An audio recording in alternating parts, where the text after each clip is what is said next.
ભાવનગર જિલ્લાનું ગામ સિહોર તાલુકાનું ગામ હુરકા ગામ છે.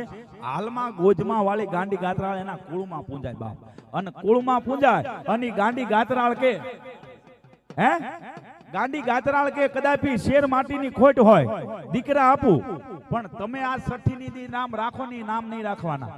મારું નામ હું કહું ઈ જ તે, મારા આપેલા હોય તો ઈ જ મારા ગાંડા હોય. અને હાલમાં 25 છોકરા જન્મેલા, 25 છોકરાના નામ તમે કયો ઈ ન હોય. ગાંડી કે મારા જ તે ગાંડા બનાવેલા, ઈ જ મારા ગાંડા, એનું નામ જ ગાંડો. બાકી મારી ગોજમાં કે ગાંડો હોય ને ઈ જ મારો હોય બા. એ આવો મારી મેલડીનો બુટીઓ આવ્યો બા.